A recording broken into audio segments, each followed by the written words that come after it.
그깟 감기로 늙은이가 죽기라도 하겠어? 보일러 당장 꺼! 절대 틀지 마! 알았어? 제 이름은 박영자, 72입니다. 평생을 시골 과수원에서 흙먼지 마시며 살았죠. 남편 먼저 보내고 하나 있는 아들 민수 하나만 바라보며 살았습니다. 그 아들놈이 서울에서 크게 사업을 한다기에 평생 모은 돈에 남편이 남긴 유산까지 전부 털어 서울에서도 가장 비싸다는 펜트하우스 한 채를 떡하니 사주었어요. 어머니, 이제 저희가 모실게요. 이 좋은 집에서 같이 사셔야죠. 전화기 너머로 들려오던 아들의 목소리가 아직도 귀에 선합니다. 그렇게 과수원을 싹 다 정리하고 기차에 몸을 실었습니다. 짐이라고는 평생 입던 옷가지 몇 개가 담긴 낡은 가방 하나와 며느리 지영이 손에 들려줄 3년 묵은 된장 한 단지가 전부였죠. 기차가 서울역에 가까워질수록 제 마음은 기대 반, 걱정 반이었습니다. 도시 생활이라는 것이 과연 저 같은 시골 늙은이에게 맞을까 싶기도 했지만 그래도 아들 녀석 얼굴 보고 하나뿐인 손자 유민이 재롱 볼 생각에 그저 좋았어요. 서울역에 내리니 민수가 차를 가지고 마중을 나왔더군요. 어머니 오시느라 고생하셨어요. 하지만 아들의 표정은 그다지 밝아 보이지 않았습니다. 사업이 바빠서 그런가 보다 애써 생각했죠. 차는 한강변을 따라 한참을 달리더니 하늘을 찌르듯이 솟은 거대한 건물 앞에 멈춰 섰습니다. 1층 로비부터가 제가 알던 집과는 전혀 달랐어요. 바닥은 거울처럼 반짝였고 천장에는 궁전에서나 볼 법한 거대한 등이 달려 있었어요. 어머니, 이쪽입니다. 아들을 따라 엘리베이터라는 것을 탔습니다. 숫자가 50이 넘도록 한참을 올라가더군요. 띵 소리와 함께 문이 열리자 그곳에는 며느리 지영이가 서 있었습니다. 오셨어요, 어머니. 지영이는 저를 쳐다보지도 않고 휴대전화만 만지작거리며 건성으로 인사했어요. 저는 애써 웃으며 준비해간 된장 단지를 내밀었어요. 애미야, 이거 내가 직접 담근 된장이다. 유민이 찌개 끓여주렴. 지영이는 된장 단지를 흘깃 보더니 미간을 살짝 찌푸렸어요. 어머니, 저희 이런 거 잘 안 먹어요. 냄새나서요. 그리곤 제 손을 지나쳐 짐 가방을 끌고 가는 아들 뒤를 따라 집 안으로 쏙 들어가 버렸습니다.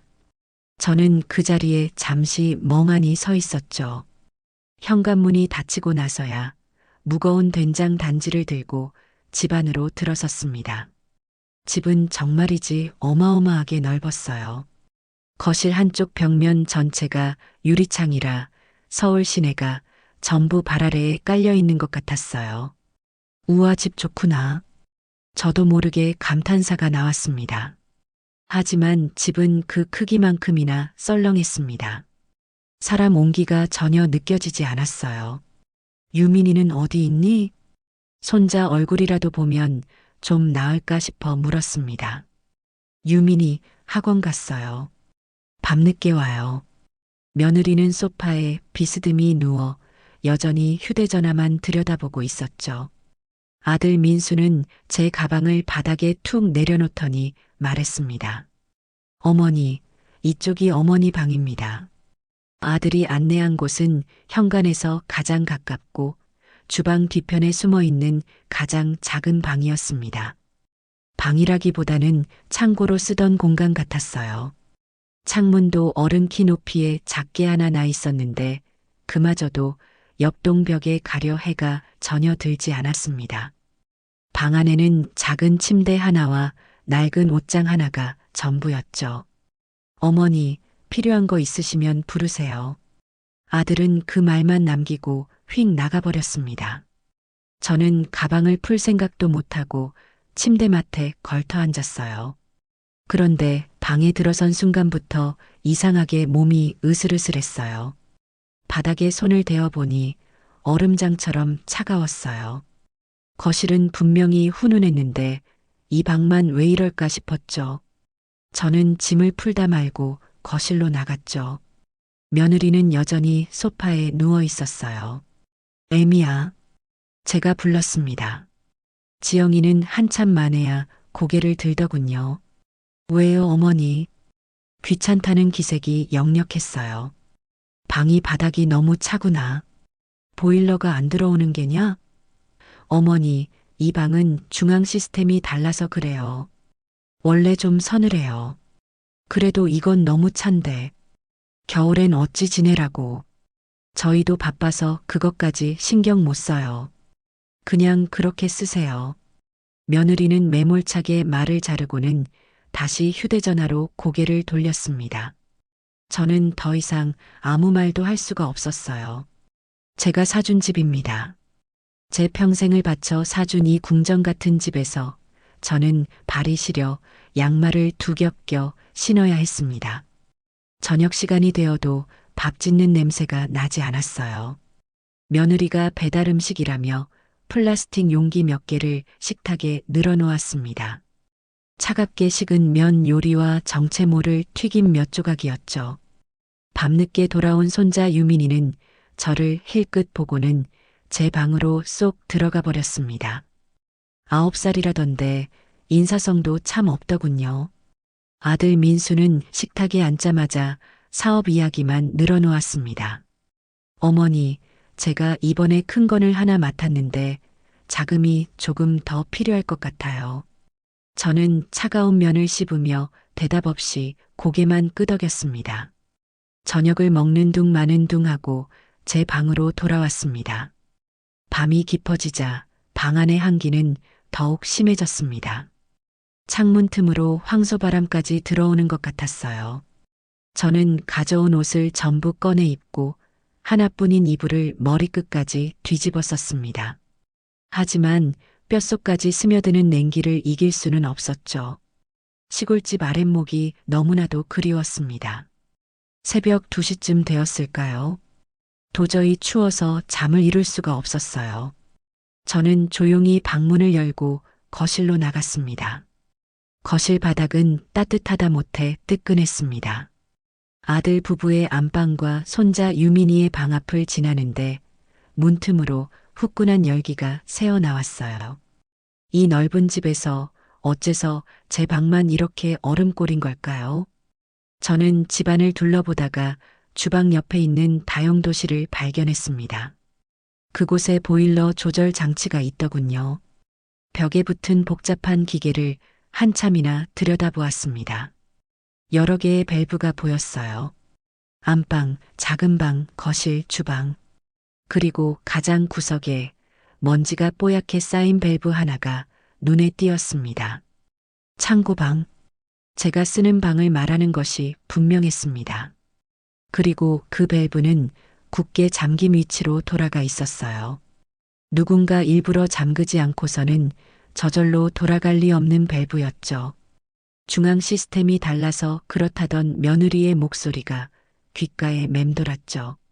순간 온몸의 피가 차갑게 식는 것 같았어요. 추워서가 아니었어요. 아들과 며느리가 이 늙은 어미를 사람 취급도 하지 않는다는 사실이 칼날처럼 제 가슴을 베고 지나갔습니다. 저는 떨리는 손으로 그 밸브를 열림 쪽으로 돌리려다 그만 손을 멈추었습니다.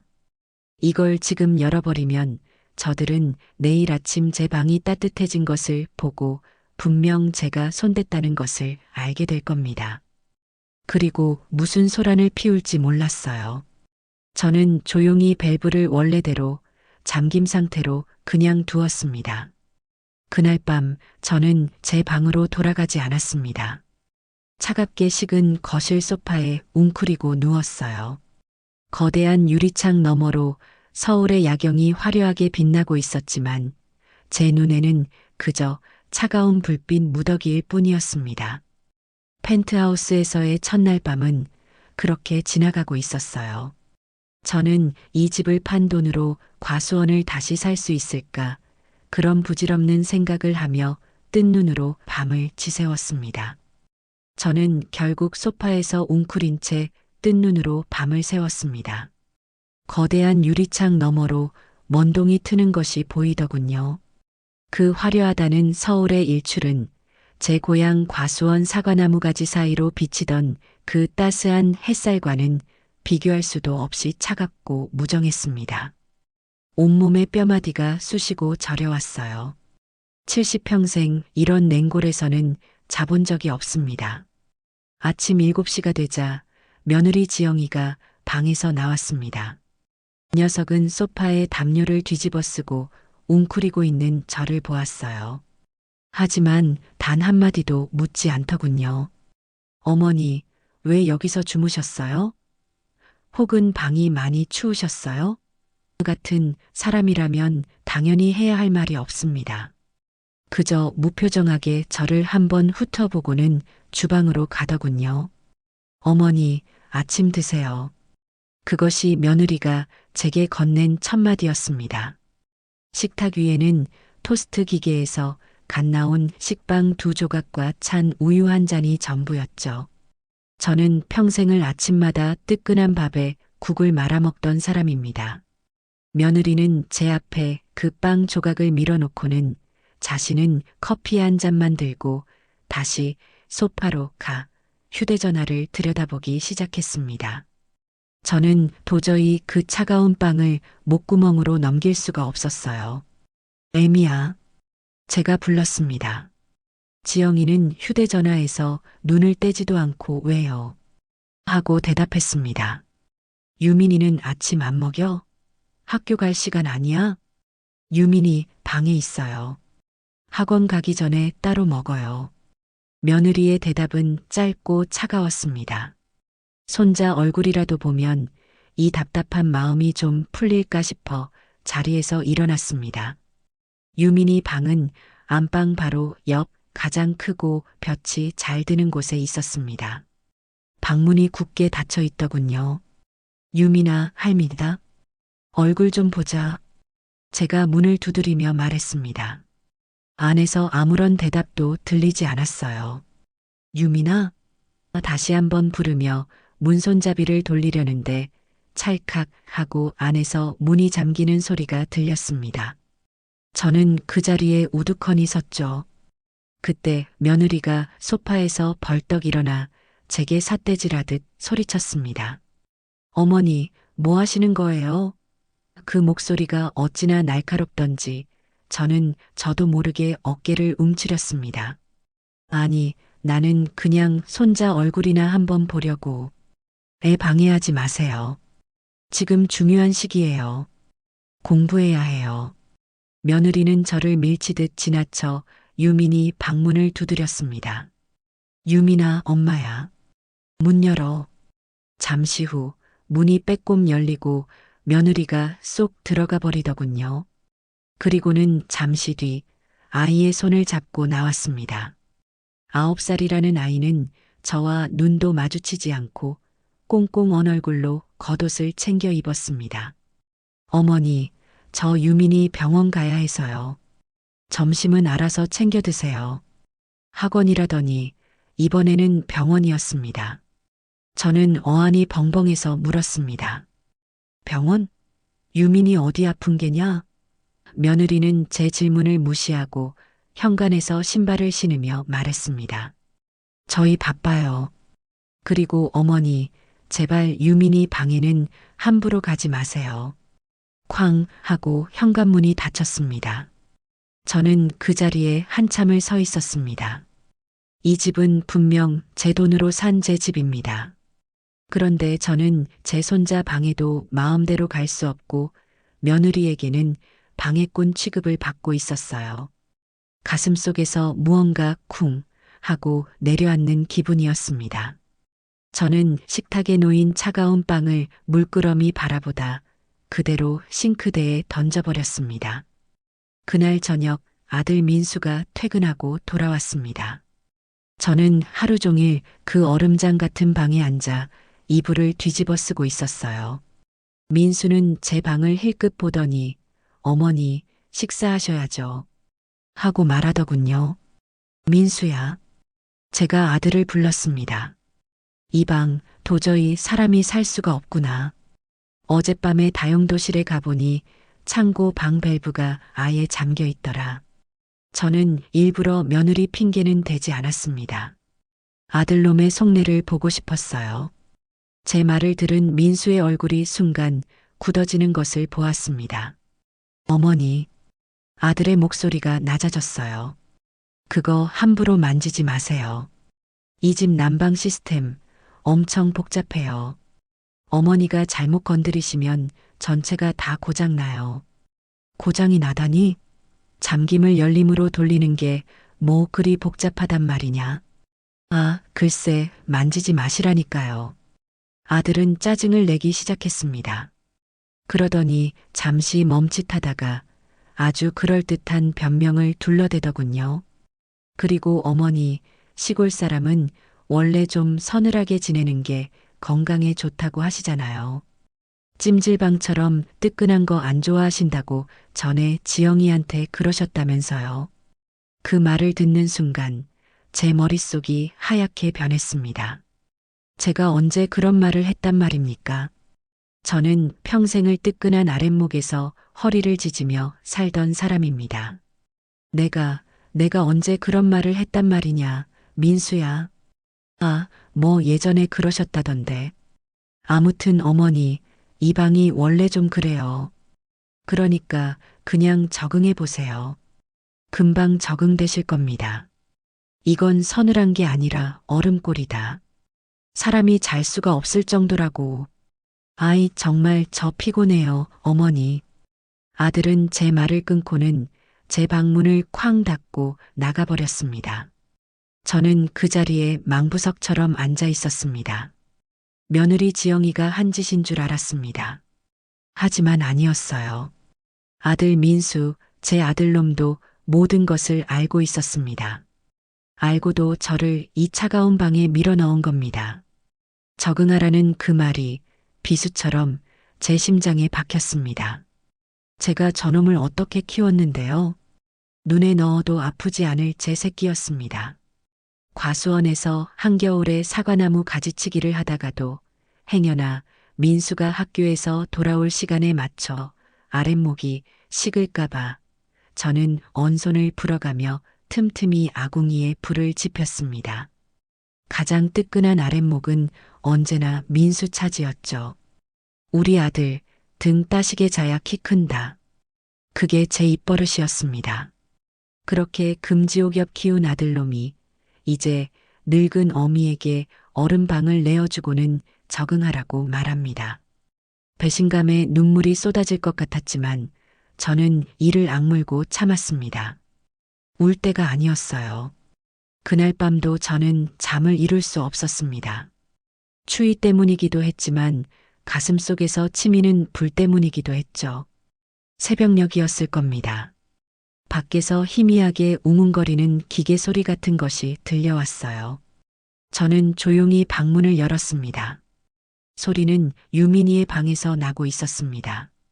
어제 며느리가 병원이다, 학원이다 하며 그토록 예민하게 굴던 그 방이었죠. 방문이 어제와는 달리 살짝 열려 있었습니다. 저는 발소리를 죽이고 그 틈으로 안을 들여다보았습니다. 방 안은 후끈한 열기로 가득했습니다. 그리고 제 눈에 들어온 것은 방 한 구석에서 붉은 빛을 내며 돌아가고 있는 커다란 온풍기였습니다. 제가 시골 장터에서 보던 그런 싸구려가 아니었어요. 아주 비싸고 좋아 보이는 최신식 기계였습니다. 그 옆에는 파란 불빛을 내뿜는 공기청정기가 쉴 새 없이 돌아가고 있더군요. 손자 유민이는 따뜻한 이불 속에서 새근새근 잠들어 있었습니다. 그리고 며느리 지영이는 그 옆에 놓인 작은 간이 침대에서 쪽잠을 자고 있더군요. 곤히 잠든 것 같았지만 며느리는 이따금 유민아 괜찮아 하고 잠꼬대를 했습니다. 그 목소리에는 제가 알던 날카로움 대신 깊은 절박함이 묻어 있었습니다. 그리고 저는 거실 소파에서 아들 민수가 술에 취해 대자로 뻗어 자고 있는 것을 발견했습니다. 안방 침대는 텅 비어 있었죠. 저는 조용히 유민이 방 문을 닫았습니다. 제 방으로 돌아오는 복도는 유난히 더 길고 춥게 느껴졌습니다. 모든 것이 명확해졌어요. 저들은 따뜻한 온기를 나눌 여력이 없는 것이 아니었습니다. 그저 그 온기를 저에게만은 단 한 조각도 나누어 줄 생각이 없었던 겁니다. 저는 제 얼음장 같은 방으로 돌아와 침대에 앉았습니다. 그리고 결심했습니다. 이대로 당하고만 있지는 않겠다고 말입니다. 그날 이후로 며칠이 더 흘렀습니다. 저는 매일 밤 거실 소파와 얼음장 같은 방을 오가며 새우잠을 잤습니다. 제 몸은 쇠가 아니었죠. 결국 탈이 나고야 말았습니다. 어느 날 아침 저는 자리에서 일어날 수가 없었습니다. 온몸이 불덩이 같았고 뼈마디마디가 쑤셔댔습니다. 지독한 감기 몸살이었습니다. 70평생 이렇게 아파본 것은 남편 상 치르고 몸져 누웠을 때 이후로 처음이었어요. 애미야, 물 한 잔만 다오. 저는 목이 타는 것 같아 며느리를 불렀습니다. 하지만 집안은 쥐 죽은 듯이 조용했습니다. 며느리와 손자는 아마 병원이라는 곳에 또 갔나 봅니다. 저는 어지러운 머리를 붙잡고 겨우 몸을 일으켜 부엌으로 향했습니다. 냉장고를 열어보니 마실 물이라고는 얼음물밖에 없더군요. 저는 그 차가운 물을 덜덜 떨리는 손으로 겨우 마셨습니다. 그렇게 하루 종일 저는 끙끙 앓았습니다. 아무도 저를 들여다보지 않았어요. 저녁이 되어 아들 민수가 퇴근하고 돌아왔습니다. 녀석은 넥타이를 풀며 제 방을 힐끗 들여다보더군요. 어머니, 왜 이러고 계세요? 그 목소리에는 걱정이나 염려가 아닌 귀찮음이 가득 묻어 있었습니다. 방이 너무 추워서 병이 났느니라. 저는 기어들어가는 목소리로 겨우 대답했습니다. 아들놈은 깊은 한숨을 내쉬었습니다. 아이, 정말 노인네가 돼서 관리를 잘하셨어야죠. 제가 약 사올게요. 녀석은 그렇게 말하고는 겉옷을 다시 챙겨 입고 나갔습니다. 저는 그 와중에도 그래도 약은 사다 주는구나 하고 일말의 기대를 했습니다. 잠시 후 민수가 돌아왔습니다. 녀석은 제 방문을 열고 검은 비닐봉지를 침대 위로 툭 던졌습니다. 어머니, 약 드세요. 그 안에는 약국 이름이 적힌 종합 감기약 한 통이 전부였습니다. 따뜻한 물 한 잔은 고사하고 약을 먹었는지 확인도 하지 않고 그냥 나가버렸습니다. 저는 그 약 봉지를 멍하니 바라보았습니다. 서러움에 눈물이 핑 돌았습니다. 제가 아파 누워 있는데 저를 이렇게 방치할 수가 있단 말입니까? 이럴 거면 왜 그토록 저를 서울로 오라고 했던 걸까요? 다음 날이었습니다. 열은 좀 내렸지만 기침은 더 심해졌고 몸을 가누기가 여전히 힘들었습니다. 그런데 아들 민수가 제 방으로 쑥 들어왔어요. 어제와는 달리 아주 공손한 표정을 짓고 있었습니다. 손에는 서류 가방이 들려 있었죠. 어머니, 몸은 좀 어떠세요? 녀석은 제 대답을 기다리지도 않고 가방에서 서류 몇 장을 꺼내 제 이불 위에 펼쳤습니다. 다름이 아니고 어머니, 시골에 남겨두신 그 과수원 옆에 밭대기 하나 있잖아요. 그것은 제가 마지막으로 남겨둔 제 노후 자금이었습니다. 과수원은 다 팔아 이 펜트하우스를 사주었지만 그 옆에 붙은 작은 밭은 혹시 모를 비상금으로 제 이름으로 남겨둔 것이었죠. 그 밭 어차피 이제 농사 지으실 것도 아니잖아요. 저한테 증여해 주시면 안 될까요? 증여라니? 그걸 왜? 아, 그게 제가 하는 사업에 보증이 좀 필요한데 그 땅을 담보로 잡으면 딱이거든요. 제가 금방 해결하고 다시 어머니 명의로. 저는 녀석의 말을 가만히 들었습니다. 열에 들떠 어지러웠지만 정신은 오히려 또렷해졌습니다. 제 아들놈은 지금 어미가 병들어 누워있는 이 방에 들어와서 제 마지막 남은 재산을 달라고 하고 있었습니다. 도장만 찍어주시면 된다는 그 말이 어찌나 뻔뻔하게 들리던지요. 저는 밭은 숨을 내쉬며 녀석을 올려다보았습니다. 민수야. 예, 어머니. 말씀하세요. 네 애미가 지금 이 얼음방에서 병들어 누워 있는데 그 밭이 지금 너한테 넘어가더냐. 제 말에 아들의 표정이 순간 굳어졌습니다. 공손하던 가면이 벗겨지고 짜증이 가득한 본래 얼굴이 드러났어요. 어머니, 지금 그게 무슨 상관이에요? 이건 사업 문제라고요. 저 망하는 꼴 보고 싶으세요? 예. 그냥 도장만 찍어주시면 되는 걸 가지고 왜 이리 복잡하게 구세요? 이 녀석은 제 머리맡에 있던 제 도장 상자까지 가져와 이불 위에 탁 내려놓았습니다. 그 안에는 제가 은행 일 볼 때 쓰는 인감 도장이 들어 있었죠. 여기 증여 계약서에 도장 찍을 자리 다 표시해 놨어요. 생각 좀 해보세요. 민수는 그 말을 남기고 마치 큰일이라도 한 것처럼 제 방을 나가버렸습니다. 저는 한참 동안 그 증여 서류와 도장 상자를 번갈아 보았습니다. 이 녀석은 제가 늙고 병들었으니 그저 말 한마디에 마지막 남은 재산까지 다 내어줄 거라 생각한 모양입니다. 그때 제 눈에 도장 상자 밑에 깔린 다른 서류 봉투가 들어왔습니다.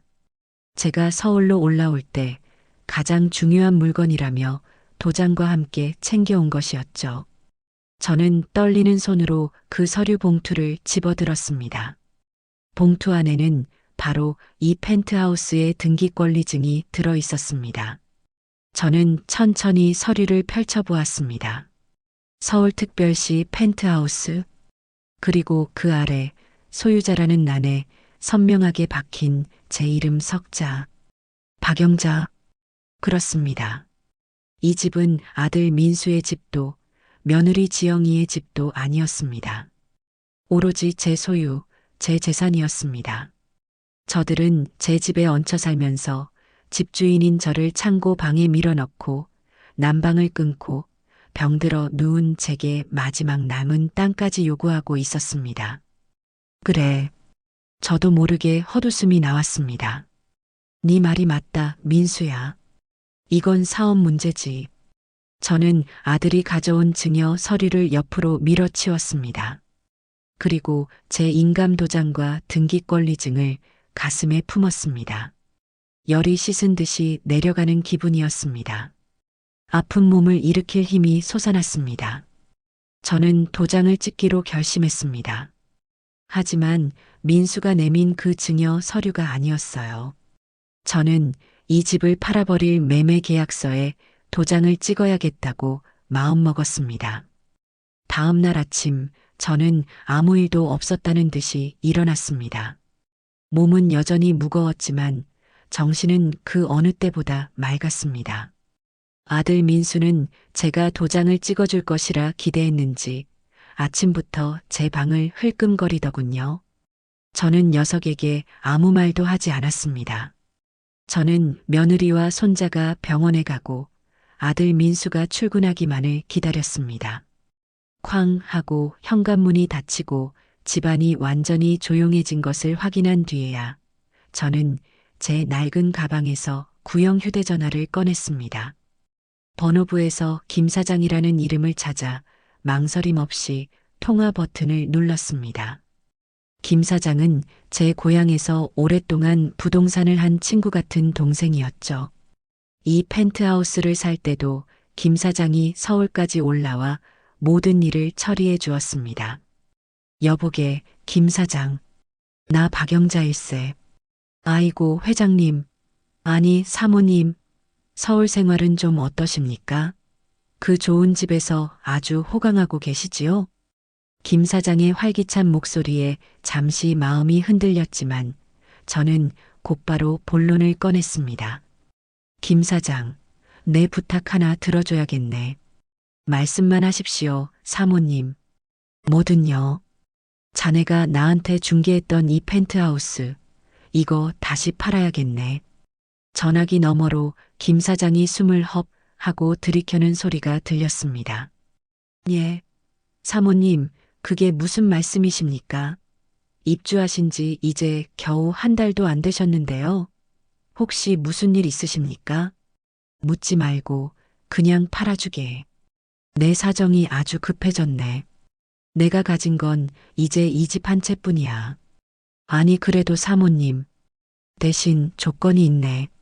저는 김 사장의 말을 잘랐습니다. 가장 빨리 그리고 가장 조용히 팔아주게. 아들 녀석이나 며느리는 절대 알아서는 안 되네. 그리고 시세보다 값을 조금 낮춰도 좋으니 현금으로 바로 치를 수 있는 사람으로 알아봐 주게.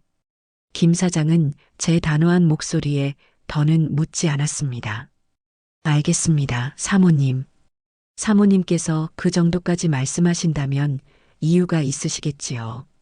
제가 가진 모든 인맥을 동원해서 가장 확실하고 조용한 사람으로 알아보겠습니다. 그리고 한 가지 더. 집을 보러 올 사람이 있을 게 아닌가. 그 사람들은 내가 아주 오래전부터 알고 지낸 시골 친구 행세를 좀 해줘야겠네. 내가 그렇게 아들네에게 말해둘 걸세. 예, 알겠습니다, 사모님. 그렇게까지 준비하겠습니다. 전화를 끊고 저는 등기권리증을 다시 한번 확인했습니다. 조용한 움직임이 시작된 것이죠. 그렇게 며칠이 흘렀습니다. 저는 여전히 아픈 척, 기운 없는 척하며 제 방에 틀어박혀 있었습니다. 그러면서도 귀는 항상 열어두었죠. 며느리 지영이의 행동은 날이 갈수록 이상해졌습니다. 어느 날 밤 저는 물을 마시러 나갔다가 베란다에서 숨죽여 우는 며느리의 목소리를 들었습니다. 원장님, 제발요, 유민이만은 살려주세요. 돈은 제가 어떻게든. 며느리는 전화를 붙들고 애원하고 있었습니다. 병원 원장이라 유민이가 정말 어디가 많이 아픈 걸까 잠시 생각했지만 저에게 그토록 모질게 구는 며느리에게 동정심이 일지는 않았습니다. 또 다른 날에는 아들 민수와 며느리가 안방에서 크게 다투는 소리가 들려왔습니다. 당신 도대체 그 돈 다 어디다 쓴 거야? 유민이 병원비는 어떡할 거냐고. 며느리가 악을 쓰는 소리가 들렸습니다. 시끄러워. 내가 알아서 한다고 했잖아. 어머니 밤만 넘어오면 다 해결된다고. 아들의 고함 소리도 만만치 않았습니다. 저는 조용히 제 방으로 돌아왔습니다. 병원비와 돈 문제로 저렇게 싸우고 있었군요. 그렇다고 이 늙은 어미를 어른 방에 가두고 마지막 남은 밥까지 빼앗으려 한 저들을 용서할 마음은 없었습니다. 그러던 어느 날 김 사장에게서 연락이 왔습니다. 사모님, 아주 확실한 매수자를 찾았습니다. 오늘 오후 2시에 친구분들 모시고 방문해도 되겠습니까? 드디어 때가 온 것입니다. 저는 거실로 나가 소파에 누워있는 며느리에게 말했습니다. 애미야, 오늘 오후에 내 시골 친구들이 서울 구경 온다고 해서 우리 집 좀 보러 오라고 했다. 차라도 한 잔 내어주렴.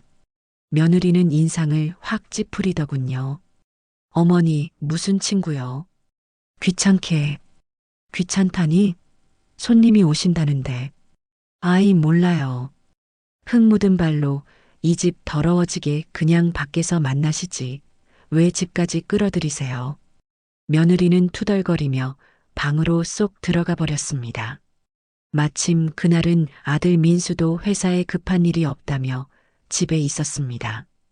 오후 2시가 되자 초인종이 울렸습니다. 제가 문을 열자 김 사장이 아주 값비싼 양복을 차려입은 중년 부부와 함께 서 있었습니다. 아이고, 박 여사, 이게 얼마만인가. 저는 김 사장이 신호를 보내는 것을 보고 얼른 연기를 시작했습니다. 아이고, 어서들 와요. 이게 얼마만이야. 여기까지 오느라 고생했네. 아들 민수가 방에서 나오며 현관을 쳐다보았습니다. 어머니, 이분들은 친구분들 맞으세요? 민수의 눈에는 의심이 가득했습니다. 아무리 봐도 시골 친구라기엔 행색이 너무나 번지르르 했기 때문이죠. 그럼 친구 맞지? 민수 너도 인사하렴. 내 오랜 지인들이시다. 저는 태연하게 말했습니다. 김 사장도 넉살 좋게 민수에게 인사를 건넸습니다. 아드님이 아주 훤칠하시구먼요. 허허. 박 여사님 성공하셨네. 저는 친구들을 데리고 집안 구석구석을 구경시켜주는 척했습니다. 여기가 안방이고 저기가 유민이 방일세. 그리고 이쪽이 거실인데 전망 하나는 끝내주지. 중년 부부는 고개를 끄덕이며 집을 꼼꼼히 살폈습니다. 어머, 정말 좋네요. 구조도 잘 빠졌고 햇빛도 잘 들고 이 정도면 우리가 생각했던 것보다 훨씬 좋은데요. 김 사장이 제게 눈짓을 보냈습니다. 일이 잘 되어가고 있다는 뜻이었죠. 며느리 지영이는 방에서 나오지도 않았습니다. 아들 민수만이 무언가 찝찝한 표정으로 저희를 지켜보고 있었어요. 어머니, 민수가 저를 조용히 불렀습니다. 저 사람들 진짜 그냥 집 구경 온 거 맞아요? 꼭 집 보러 온 사람들 같은데. 저는 아들을 보며 속으로 웃었습니다. 민수야, 이 친구들이 새로 집을 짓고 싶어 해서 참고하려고 그러는 걸세. 너는 신경 쓰지 말고 볼일 보거라. 저는 그렇게 아들까지 완벽하게 속여 넘겼습니다. 친구들은 아주 만족스러운 표정으로 돌아갔습니다. 그들이 돌아가고 난 뒤 김 사장에게서 문자가 왔습니다. 사모님, 계약하시겠답니다. 당장 내일이라도 가계약금 넣겠다네요. 저는 그 문자를 보고 조용히 휴대전화를 덮었습니다. 이제 이 길고 추웠던 싸움도 끝이 보이기 시작했습니다. 그날 저녁 저는 아들 민수가 퇴근하고 돌아오기만을 기다렸습니다. 제 손에는 김 사장과 계약을 마친 서류 봉투가 들려 있었죠. 가계약금 명목으로 제 통장에 찍힌 엄청난 액수의 숫자는 이게 꿈이 아님을 증명하고 있었습니다. 저는 덤덤했습니다. 오히려 마음이 차분하게 가라앉았어요. 아들 민수는 현관에 들어서자마자 제 방부터 살폈습니다. 제가 오늘 그 친구들을 만나러 나간다는 것을 알고 있었거든요. 이 녀석은 제가 도장을 찍어주지 않을까봐 안절부절 못하는 기색이 역력했습니다. 어머니, 다녀오셨어요. 그래, 왔다. 저녁은 차려야죠? 이 녀석은 쭈뼛거리며 부엌을 쳐다봤습니다. 며느리 지영이는 오늘도 해가 중천일 때 유민이를 데리고 나가서 저녁 시간이 다 되도록 돌아오지 않고 있었습니다. 됐다. 내가 차릴란다. 저는 오랜만에 부엌에 서서 밥을 안 치고 시골에서 가져온 묵은지로 김치찌개를 끓이기 시작했습니다. 쌀을 씻는 손길이 낯설지 않았어요. 평생을 해온 일이니까요. 펜트하우스의 화려한 주방에서 묵은지 냄새가 풍기는 것이 퍽 어색했습니다. 아들은 안절부절 못하며 제 주위를 맴돌았습니다. 어머니, 그런 건 제가 앉아있거라. 밥 먹고 할 얘기가 있다. 제 단호한 말에 민수는 더는 아무 말도 못하고 식탁 의자에 뻣뻣하게 앉았습니다. 잠시 후 며느리 지영이가 유민이를 데리고 몹시 지친 얼굴로 돌아왔습니다. 다녀왔습니다. 지영이는 김치찌개 냄새에 코를 살짝 찡그리더니 유민이만 데리고 방으로 쏙 들어가 버렸습니다. 유민이 밥은요, 어머니. 방으로 들어가면 이따 내가 가져다 주마. 너희 먼저 먹자. 곧이어 며느리가 방에서 혼자 나왔습니다. 유민이는 나오지 않았어요. 셋이서 식탁에 마주 앉았습니다. 김치찌개와 밥, 그리고 냉장고에 있던 밑반찬 두어 가지가 전부인 초라한 저녁상이었죠. 민수는 밥알만 깨작거렸습니다. 녀석의 마음은 콩밭에, 아니, 제 밭에 가 있었겠죠. 어머니, 밥이 반쯤 줄었을 때 민수가 참지 못하고 입을 열었습니다. 왜? 아까 낮에 말해라. 그 밭 도장은 생각해 보셨어요? 제가 정말 급해서 그럽니다. 저 이러다 큰일 나요, 어머니. 녀석은 제 눈치를 살살 보며 말했습니다. 며느리 지영이가 숟가락을 탁 소리나게 내려놓더군요. 당신 지금 밥이 넘어가? 그깟 밭대기 팔아서 이 집 대출 이자나 막을 수 있겠어요? 유민이 병원비는 어떡할 거고요. 아들 민수가 낯빛이 불그락푸르락해져서 소리쳤습니다. 너가 뭘 안다고 떠들어. 닥치지 못해. 내가 모를까봐? 당신 매일 밤 술이나 마시고 다니면서 나한테는 그만.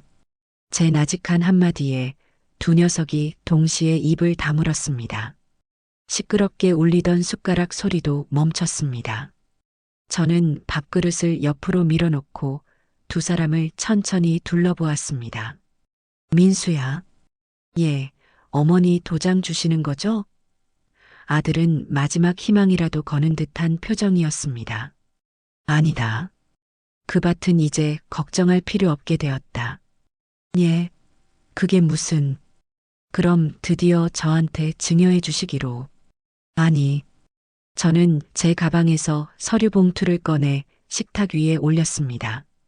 아들과 며느리의 시선이 동시에 그 봉투에 꽂혔습니다. 이 집 팔았다. 정적이 흘렀습니다. 며느리 지영이는 눈을 동그랗게 떴고 아들 민수는 자기가 무슨 말을 들었는지 이해하지 못하는 표정이었습니다. 민수가 어색하게 웃음을 터뜨렸습니다. 하 어머니, 농담이 심하시네요. 저녁 드시고 기분이 좋으신가 봐요. 농담 아니다. 예. 오늘 계약서에 도장 찍고 왔다. 내 이름 박영자. 내 도장으로 똑똑히 찍고 왔어. 어머니, 그게 무슨 말씀이세요? 이 집을 판다니요. 누구 마음대로요. 민수가 자리에서 벌떡 일어났습니다. 누구 마음대로긴. 집주인 마음대로지. 이 집 내 집이다. 며느리 지영이도 하얗게 질린 얼굴로 소리쳤습니다. 어머니, 미치셨어요? 여기가 어떤 집인데? 서울 시내 한복판에 이 펜트하우스를 그걸 팔아요? 그래, 팔았다. 며칠 전에 보러 왔던 내 시골 친구들, 그 양반들이 매수자다. 그럼 그때 그 사람들이 민수가 머리를 감싸쥐었습니다. 어머니, 어떻게 저한테 말 한마디 없이 상의도 없이 이런 엄청난 일을 저지르세요? 상해? 제가 기가 차서 웃었습니다.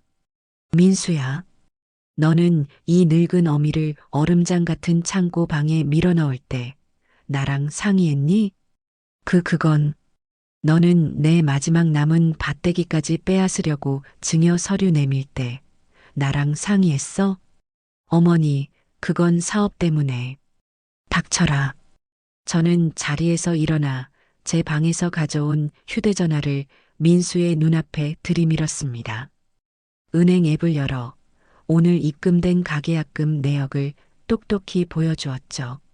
일금 뒤에 붙은 0의 개수를 확인한 민수의 눈이 절망으로 흔들리기 시작했습니다. 거짓말이죠, 어머니. 제발 장난이라고 해주세요. 잔금은 정확히 일주일 뒤다. 매수자 쪽에서 현금으로 한 번에 치르기로 했어. 그리고 이 집은 한 달 안에 비워줘야 한다. 그러니 너희들 이제 슬슬 이사 나갈 집 알아봐라. 어머니. 민수가 제 앞에 무릎을 꿇었습니다. 어머니, 안 돼요. 이 집은 절대 안 돼요. 제발 취소하세요. 네. 위약금 물어주면 되잖아요. 계약금 2배, 제가 어떻게든. 위약금을 물어줘? 저는 꿇어앉은 아들을 차갑게 내려다보았습니다. 그 돈이 어디서 나서 물어주겠다는 게냐? 너한테는 늙은 어미 난방비 틀어줄 돈만 원도 없지 않으냐? 어머니, 제발이요. 저 죽어요.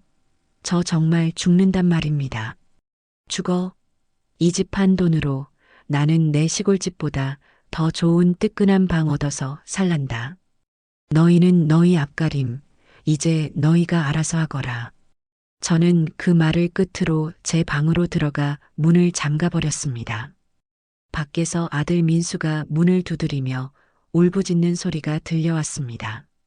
어머니, 제발 문 좀 열어주세요. 어머니. 며느리 지영이의 날카로운 비명소리도 뒤섞여 들렸습니다. 저는 제 방, 그 차가운 얼음장 바닥에 앉았습니다. 조금도 춥지 않았습니다. 오히려 속에서 불이 나는 것 같았어요. 시원했습니다. 평생을 참고 살았던 제 자신이 오늘 처음으로 제 목소리를 낸 기분이었습니다. 문 밖에서의 소라는 밤이 깊어지도록 그치지 않았습니다. 아들 민수는 거의 실성한 사람처럼 문을 두드리고 애원하고 나중에는 소리를 지르며 절규했습니다. 어머니, 당장 취소하세요. 이 집 팔면 우리 다 죽어요. 당장 나오시라니까요. 저는 묵묵히 앉아 있었습니다. 저러다 지치면 그만두겠지 생각했습니다. 그런데 며느리 지영이의 목소리가 심상치 않았습니다. 당신 설마 아니지? 아니라고 말해. 당신 이 집으로 무슨 짓 한 거야? 시끄러워. 다 너 때문이야. 너만 아니었어도. 뭐? 나 때문이라고? 지금 나 때문이라고 했어. 밖에서 무언가 깨지는 소리가 요란하게 들렸습니다. 저는 더 이상 버틸 수가 없어 문을 열고 나갔습니다. 거실은 난장판이 되어 있었습니다. 민수는 술병을 든 채 눈이 벌개져 있었고 지영이는 소파 구석에 주저앉아 멍하니 바닥을 보고 있었습니다. 이게 다 무슨 짓이냐? 제 목소리에 민수가 움찔하며 저를 돌아보았습니다. 녀석은 술 기운에 용기를 얻었는지 제게 달려들어 팔을 붙잡았습니다. 어머니, 당장 부동산에 전화하세요. 계약 취소한다고. 당장요. 이 손 못 나? 못 나요. 어머니, 이 집은 안 돼요. 이 집 담보로 잡혀 있단 말이에요. 뭐? 저는 제 귀를 의심했습니다. 이 집 담보로 대출받았어요. 어머니 몰래요. 그 순간 제 머릿속이 텅 비어버리는 것 같았습니다. 내 집을 내 허락도 없이 담보로? 민수야, 너 지금 뭐라고 했냐? 어머니 죄송해요 하지만 어쩔 수 없었어요. 사업이 자꾸 꼬여서 급한 불이라도 꺼야 했어요. 내 허락도 없이 어떻게 내 집을 담보로. 그게 아들은 제 눈을 피했습니다. 어머니 예전에 그 사업 시작할 때 필요한 서류라고 도장 몇 번 찍어주셨잖아요. 그건 그냥 회사 운영에 필요한 보증 서류라고 하지 않았냐. 거기에 근저당 설정 서류가 섞여 있었어요. 어머니 죄송합니다. 정말 죄송합니다. 저는 다리에 힘이 풀려 그 자리에 주저앉을 뻔했습니다. 녀석이 저를 속인 겁니다. 그것도 아주 악랄하게요. 그래서 그 대출금은 어떻게 됐냐? 사업이 잘 안 됐어요. 빚이 눈덩이처럼 불어났어요. 이 집 어머니가 이 집 팔면 그 돈 은행에서 먼저 다 가져가요. 그럼 우리 정말 길바닥에 나앉는단 말이에요. 민수는 제 바짓가랑이를 붙잡고 아이처럼 엉엉 울기 시작했습니다. 제게 어른 방을 적응하라던 그 뻔뻔한 아들놈이 맞나 싶었습니다. 그때였습니다. 구석에서 조용히 앉아있던 며느리 지영이가 갑자기 미친 사람처럼 웃기 시작했습니다. 하하하하. 지영아, 너가 지금 웃음이 나와? 민수가 소리쳤습니다. 웃음이 나오지. 그럼 울음이 나와? 길바닥? 우린 어차피 길바닥이었어. 이 천하의 바보 같은 인간아. 며느리는 자리에서 벌떡 일어나 아들의 뺨을 후려쳤습니다. 너 지금 나를 쳤어? 쳤다. 왜? 더 해줘? 당신 이것도 어머니께 말씀드려야지. 당신이 무슨 짓을 했는지 똑똑히. 며느리는 안방으로 뛰어들어가 서랍을 뒤지는 소리가 나더니 서류한 뭉치를 들고 나와 거실 테이블 위로 집어 던졌습니다. 그것은 제가 평생 본 적 없는 붉은색 글씨로 가득한 우편물들이었습니다. 어머니, 며느리가 저를 불렀습니다. 어머니 방 보일러 제가 끈 줄 아셨죠? 저는 아무 말도 하지 못했습니다. 저도 어머니 그 방 쓰시는 거 보고 사람 할 짓 아니라고 생각했어요. 그런데 이 인간이 제 남편이라는 저 인간이 끈 거예요. 지영아, 그 입 닥치지 못해. 왜? 이제 와서 뭐가 무서워? 다 끝났는데. 며느리는 악을 쓰며 울부짖었습니다. 어머니, 이 사람이 밸브를 잠갔어요. 대출 이자도 못 내서 관리비라도 몇 푼 아껴야 한다고. 어차피 시골에서 오신 분이라 춥게 지내도 그만이라고 저 인간이 그랬어요. 저는 숨이 턱 막혔습니다. 며느리가 아니라 제 아들이 그랬다는 말입니까? 그럼 너는 왜? 저는 아무 힘이 없었어요. 며느리는 울음 섞인 목소리로 말했습니다. 어머니, 며느리가 테이블에 흩뿌려진 붉은 우편물을 제 앞으로 밀었습니다. 어머니가 이 집안 파셨으면요. 우린 어차피 이 집에서 쫓겨났어요. 이거 보세요. 전부 압류 통지서예요. 은행에서 보낸 경매 예정 통지서라고요. 저는 떨리는 손으로 그 붉은 딱지가 붙은 종이를 집어들었습니다. 채무 불이행에 따른 펜트하우스 경매 개시 예정 통지. 제 이름 박영자. 제 집이 저도 모르는 사이에 경매로 넘어갈 뻔했던 겁니다. 저는 아들을 바라보았습니다. 녀석은 이제 울지도 못하고 사색이 된 얼굴로 바닥만 내려다보고 있었습니다. 민수야, 이게 다 사실이냐? 죄송합니다, 어머니. 제가 다 망쳤습니다. 제가 시원하다고 느꼈던 그 복수는 복수가 아니었습니다. 저는 그저 무너져 내리는 두 개의 마지막 틈을 손가락으로 막고 있었던 셈입니다. 제가 이 집을 팔지 않았다면 저는 제 평생의 재산을 빚쟁이들 손에 고스란히 넘겨주고 아들네와 함께 길바닥으로 쫓겨날 뻔했습니다. 제 통보는 사이다가 아니었습니다.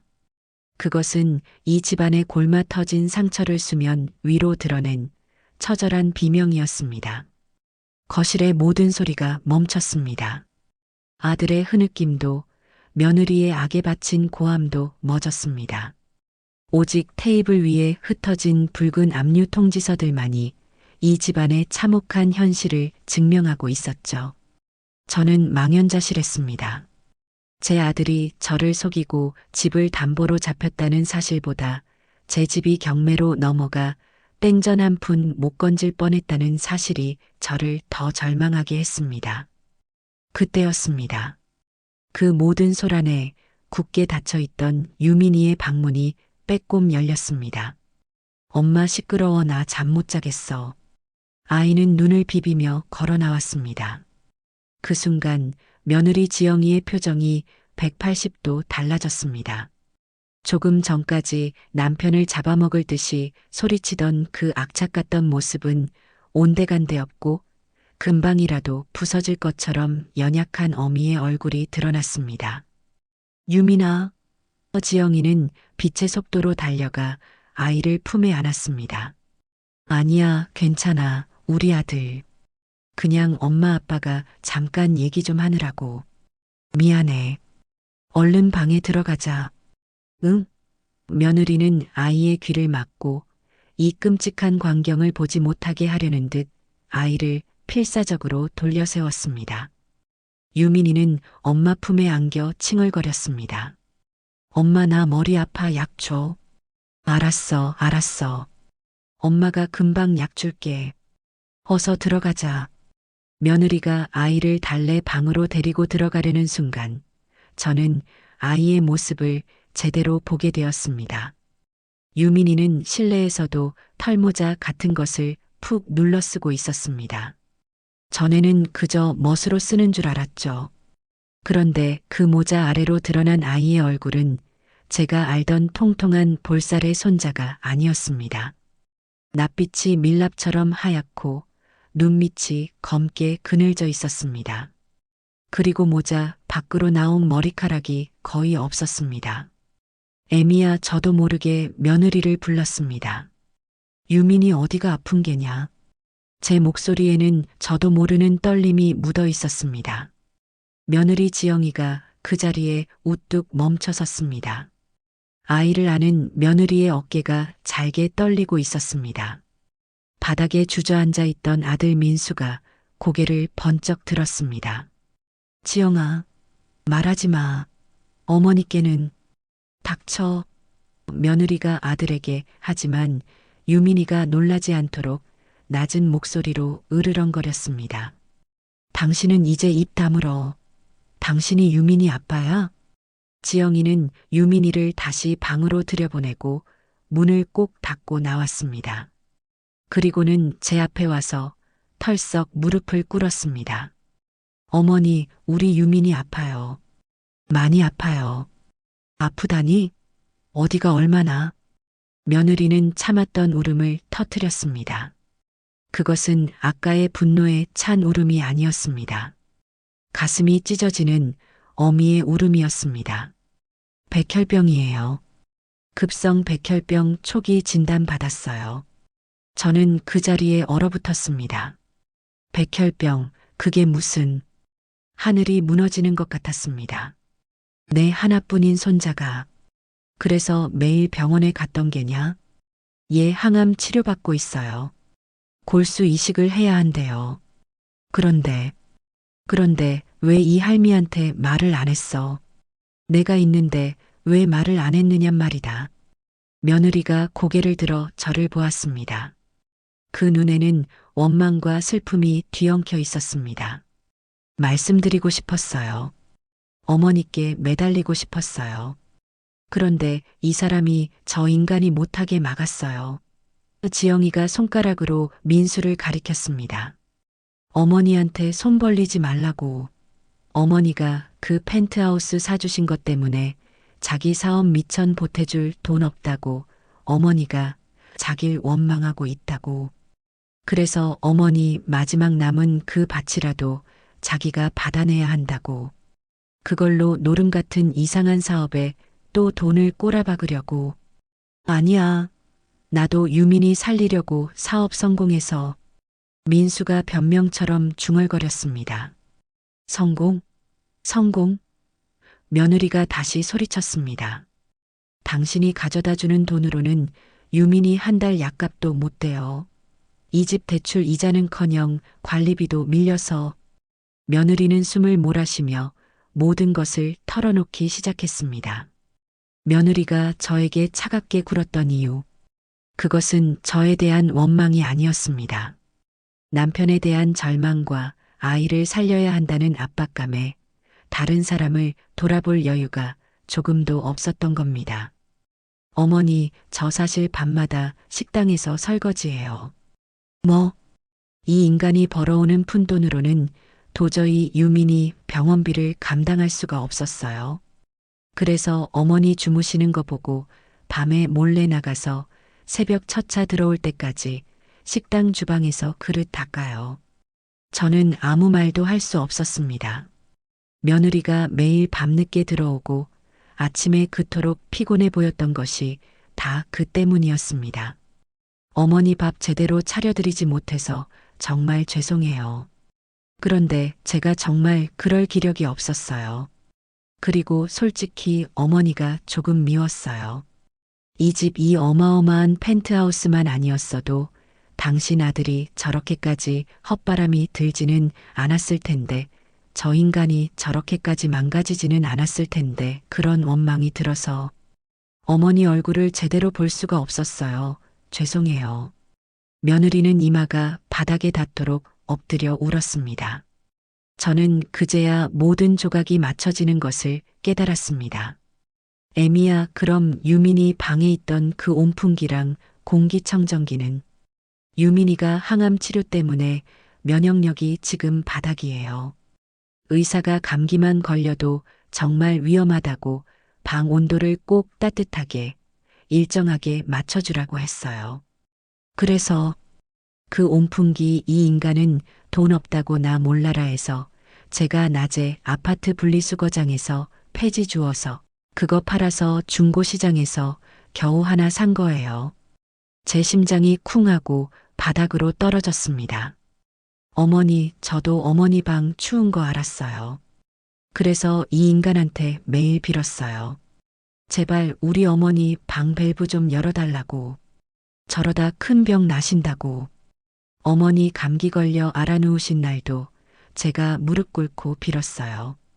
그런데 이 인간이 며느리는 말을 잊지 못하고 울음을 삼켰습니다. 극각 감기로 늙은이가 죽기라도 하겠냐고 그 돈 몇 푼 아껴야 유민이 약이라도 한 통 더 산다고 그렇게 말했어요. 제가 죄인이에요, 어머니. 저는 그 자리에 주저앉은 며느리에게 다가갔습니다. 제가 복수라고 생각했던 그 모든 행동이 얼마나 어리석고 잔인했는지 깨달았습니다. 저는 며느리를 미워했지만 사실 며느리야말로 이 지옥 같은 집에서 아들놈의 그늘 아래서 가장 고통받고 있던 사람이었습니다. 저는 떨리는 손을 들어 며느리의 어깨를 감싸 안았습니다. 며느리는 제 품에 안겨 아이처럼 서럽게 울었습니다. 애미야, 그만 울어라. 그만 울어. 제 눈에서도 뜨거운 것이 흘러내렸습니다. 펜트하우스의 차가운 거실 바닥에서 저희 두 사람은 한참을 그렇게 부둥켜 안고 울었습니다. 저는 바닥에 주저앉아 엉엉 우는 며느리 지영이의 등을 한참이나 쓸어주었습니다. 제 손도 며느리의 어깨도 멈출 수 없이 떨리고 있었습니다.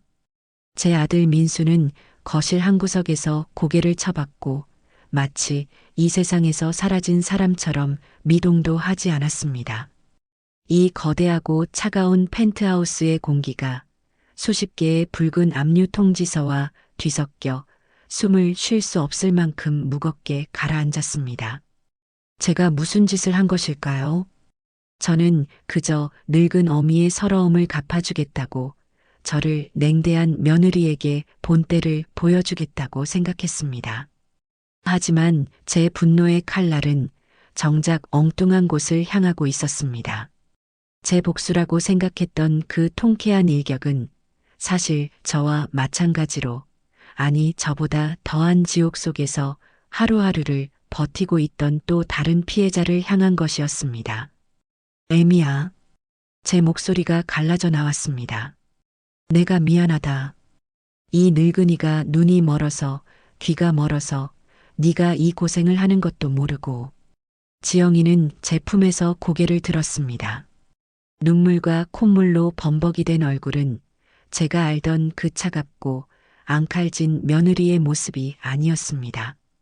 그저 모든 것을 잃고 절망에 빠진 가여운 한 여인이었습니다.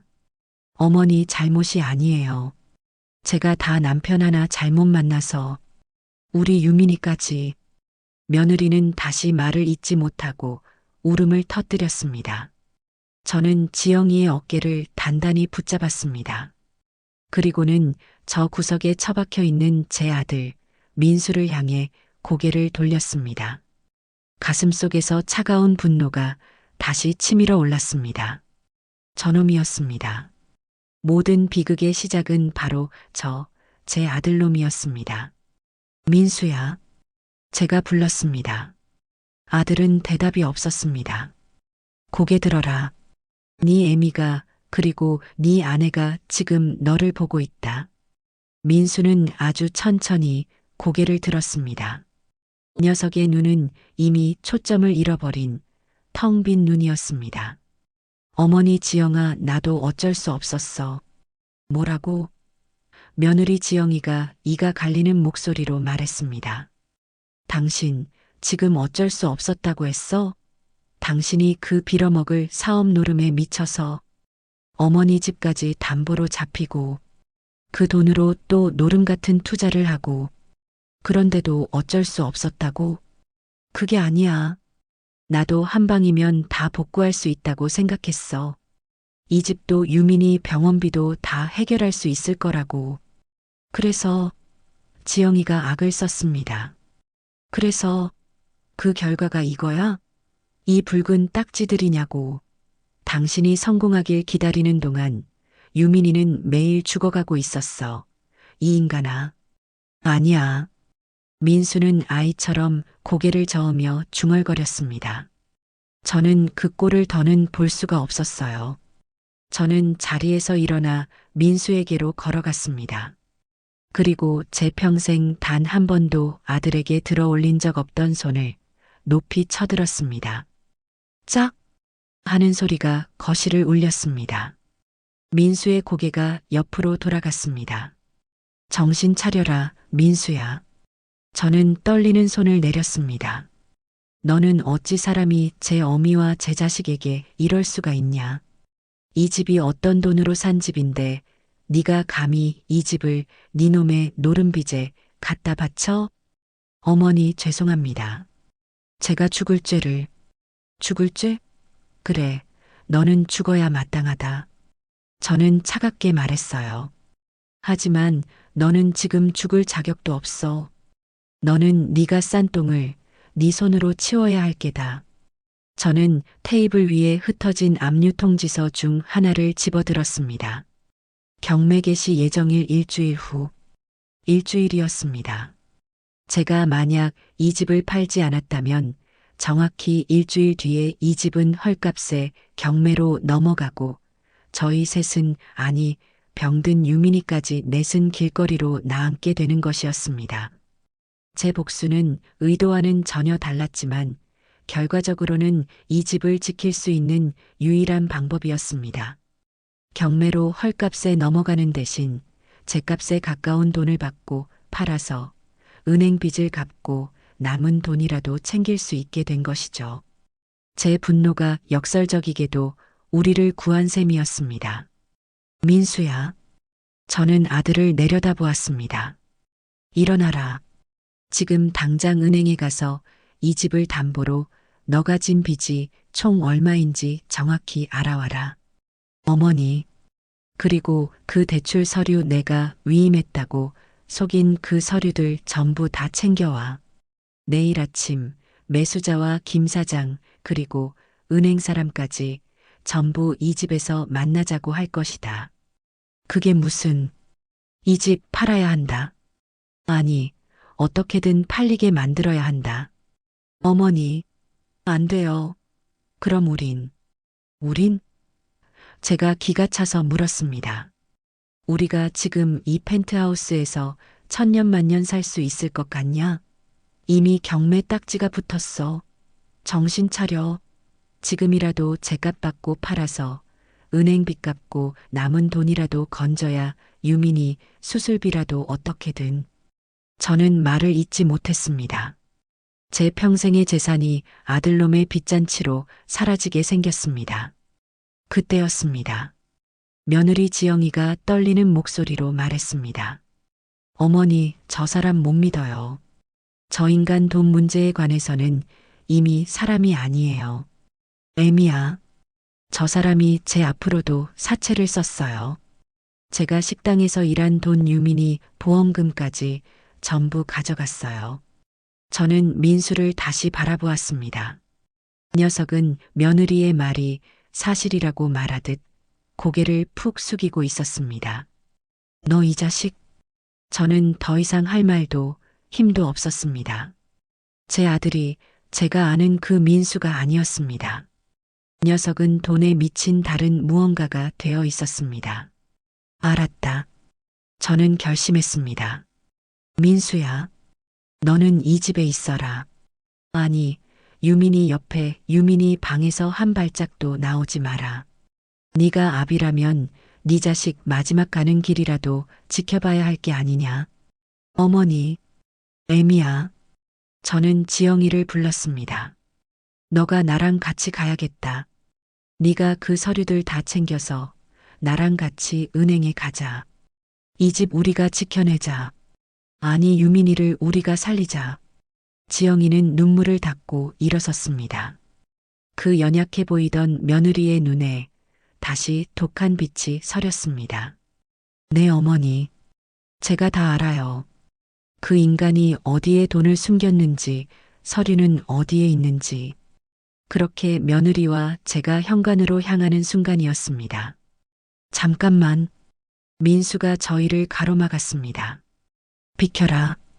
어머니 지영아, 나 바람 좀 쐬고 올게. 머리가 너무 아파서 생각 좀 정리하고 올게. 민수는 초점 없는 눈으로 중얼거리며 현관으로 비틀비틀 걸어갔습니다. 지영이가 녀석을 붙잡으려 했습니다. 당신 어딜 가? 가만 놔둬라. 제가 며느리를 막았습니다. 어머니, 저 인간 도망가면. 도망? 어디로? 녀석은 빈털털이다. 갈 곳도 없어. 저는 그렇게 생각했습니다. 그게 제 마지막 실수였죠. 민수는 겉옷 하나만 걸친 채 펜트하우스의 현관문을 열고 비척비척 걸어 나갔습니다. 쾅 하고 문이 닫혔습니다. 저는 지영이를 다독였습니다. 됐다. 저놈도 생각이 있겠지. 일단 우리는 우리 할 일을 하자. 서류부터 찾자, 애미야. 저와 지영이는 민수의 서재 방으로 들어갔습니다. 그곳은 온갖 사치품과 읽지도 않는 두꺼운 책들로 가득했습니다. 며느리는 망설임 없이 책상 서랍을 부수고 벽 뒤에 숨겨진 금고를 열었습니다. 저는 그 모습을 멍하니 바라보았습니다. 찾았어요, 어머니. 며느리의 손에는 은행 대출 서류와 제 이름이 도용된 위임장들이 들려 있었습니다. 그런데 바로 그때였습니다. 어머니, 저 인간. 며느리가 창밖을 가리키며 비명을 질렀습니다. 저는 황급히 거실의 거대한 유리창으로 달려갔습니다. 50층이 넘는 펜트하우스 아래로 1층 로비 현관이 개미처럼 작게 보였습니다. 아들 민수가 녀석이 건물 밖으로 뛰쳐나가 그대로 택시를 잡아타고 사라지는 것이 보였습니다. 안 돼, 안 돼. 며느리가 그 자리에 주저앉았어요. 저 인간 도망갔어요. 어머니 도망갔어요. 저는 그 광경을 멍하니 바라보았습니다. 녀석은 제 아들놈은 빚쟁이들과 병든 자식과 늙은 어미를 이텅 비고 차가운 펜트하우스에 버려두고 저 혼자 도망친 것이었습니다. 제 가슴이 정말로 산산조각 났습니다. 그날 저는 펜트하우스가 아니라 제 아들을 잃었습니다. 아들 민수가 도망치고 난 뒤 거실에는 저와 며느리 지영이 그리고 방 안에서 모든 것을 모른 채 잠든 손자 유민이만 남았습니다. 지영이는 한동안 실성한 사람처럼 울부짖었습니다. 어떻게 우리를 버리고 어떻게 유민이를 버리고. 저는 아무 말도 할 수 없었습니다. 그저 며느리의 등을 두드려주는 것 말고는 제가 할 수 있는 일이 없었습니다. 제 아들이지만, 아니, 제 아들이었기에 그 배신감은 며느리 못지않게 제 가슴을 후벼 팠습니다. 하지만 울고만 있을 시간이 없었습니다. 테이블 위에 흩어진 붉은 압류 통지서가 그리고 일주일 앞으로 다가온 경매 게시일이 저희를 압박했습니다. 애미야. 저는 지영이를 일으켜 세웠습니다. 일어나라. 지금은 울 때가 아니다. 어머니 하지만 우린 이제. 아니다. 저는 며느리의 눈을 똑바로 바라보았습니다. 민수는 도망갔지만 우리는 아직 여기 있다. 그리고 이 집은 아직 내 이름, 박영자 이름으로 되어 있어. 저는 김 사장에게 전화를 걸었습니다. 목소리가 떨리는 것을 애써 감추었습니다. 김 사장 나일세. 사모님, 안 그래도 연락드리려던 참입니다. 매수자 쪽에서 잔금 날짜를. 김 사장, 내일 당장 잔금을 치러야겠네. 아니, 오늘이라도 좋아. 예. 사모님, 그게 무슨? 아직 서류 준비도. 서류는 여기 다 있네. 등기권리증, 내 인감 다 있어. 사정이 아주 급하게 됐네. 김 사장, 자네만 믿겠네. 어떻게든 내일 오전에 잔금을 치르고 바로 등기를 넘길 수 있게 해주게. 매수자에게는 내가 수수료를 2배로 주겠다고 하기에 김 사장은 제 절박한 목소리에서 무언가를 느꼈는지 더는 묻지 않았습니다. 알겠습니다, 사모님. 어떻게든 해보겠습니다. 내일 아침 10시 사무실에서 뵙지요.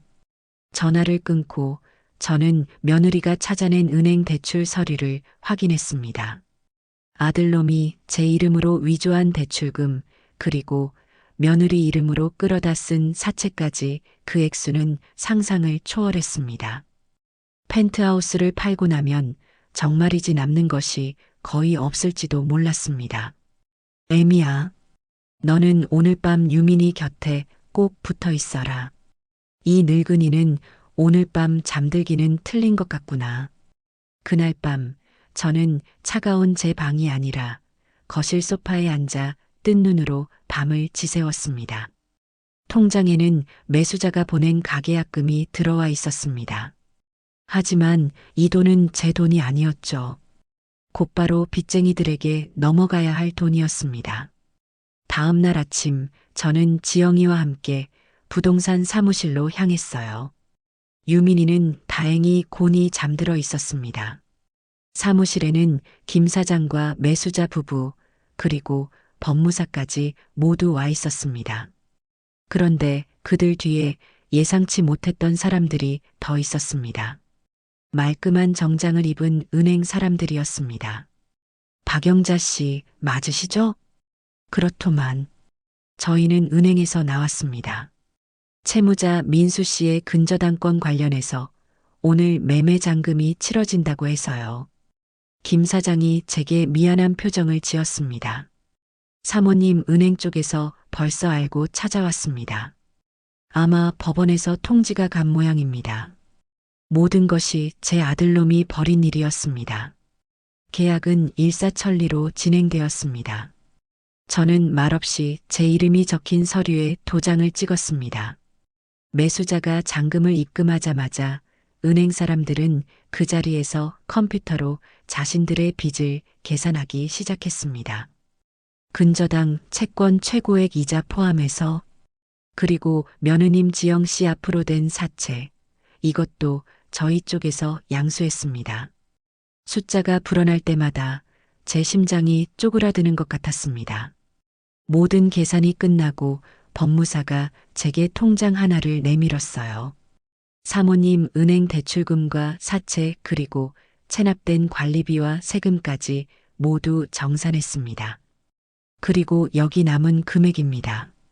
저는 떨리는 손으로 그 통장을 받았습니다. 그토록 거대했던 펜트하우스의 값은 온데간데 없었습니다. 통장에는 정말이지 푼돈이라고 부를 정도의 액수만 남아 있었습니다. 어머니, 지영이가 제 옆에서 입술을 깨물었습니다. 저는 통장을 품에 안았습니다. 됐다, 애미야. 길바닥에 나앉지 않은 것만 해도 다행이다. 그렇습니다. 빚을 다 갚았습니다. 아들놈이 싸지른 그 끔찍한 빚을 제 평생의 재산과 맞바꾼 것이었습니다. 김 사장 고맙네. 수수료는 이걸로. 아닙니다, 사모님. 김 사장이 제 손을 막았습니다. 수수료는 무슨 수수료입니까? 제가 면목이 없습니다.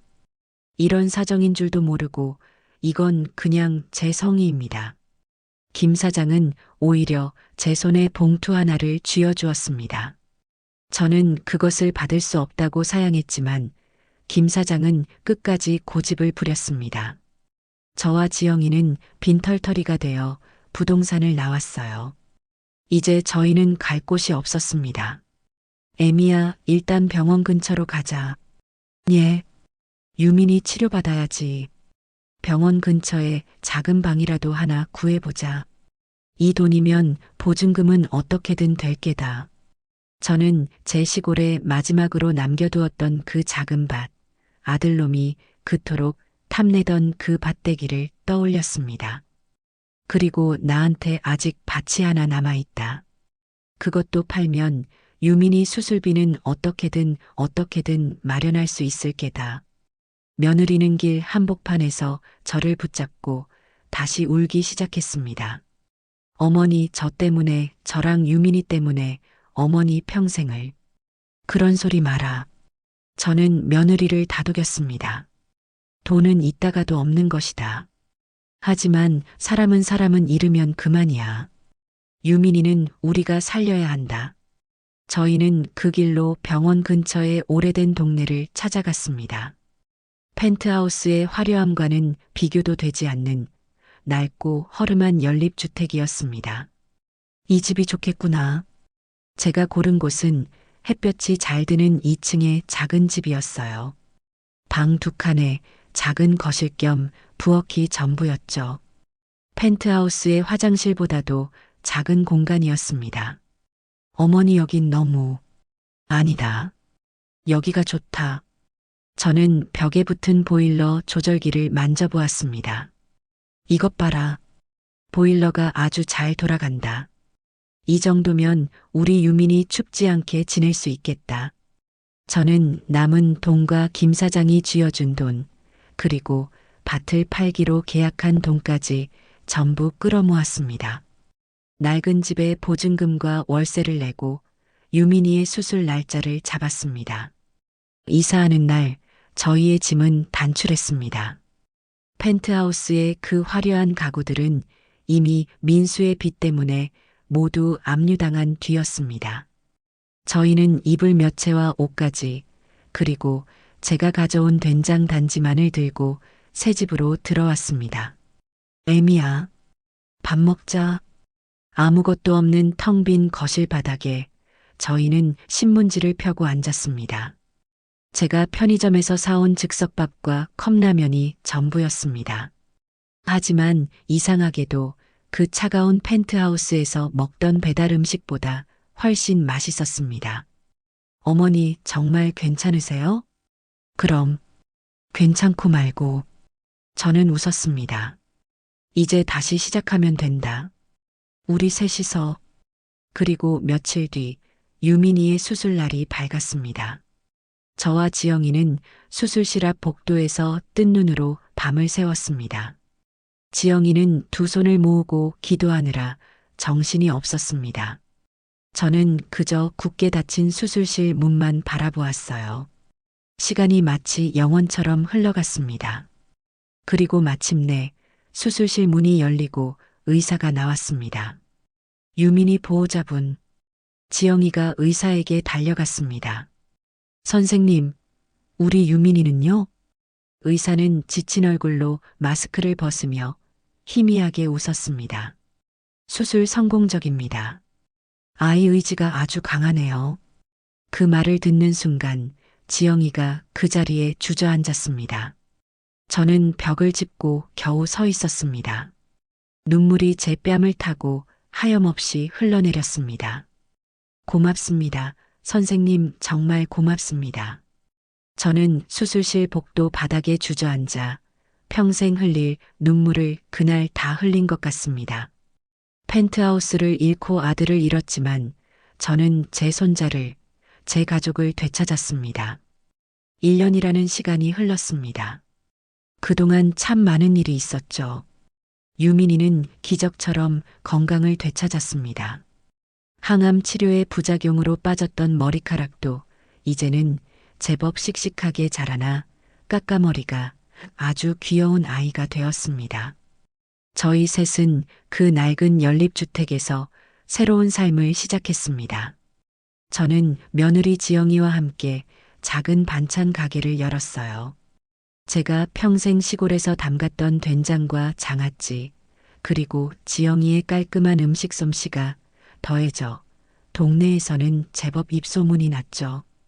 할머니 손맛이라고들 했습니다. 새벽부터 밤늦게까지 고된 일이었지만 저희는 웃음을 잃지 않았습니다. 하루하루 버는 돈은 적었지만 그 돈은 빚으로 사라지는 돈이 아니라 유민이의 분유값이 되고 우리 세 식구의 따뜻한 밥값이 되는 진짜 돈이었습니다. 지영이도 완전히 다른 사람이 되었습니다. 펜트하우스에서 신경질적으로 휴대전화만 들여다보던 그 차가운 며느리는 이제 없었습니다.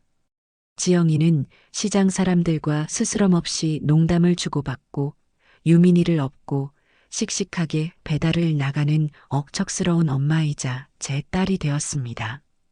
어머니, 오늘은 장사가 잘 돼서 유민이 통닭 한 마리 사가야겠어요. 오냐, 그러자. 우리 애미가 고생이 많다. 저희는 서로를 어머니와 애미라고 부르는 대신 엄마와 지영아라고 부르는 날이 더 많아졌습니다. 그 편이 훨씬 마음이 편했어요.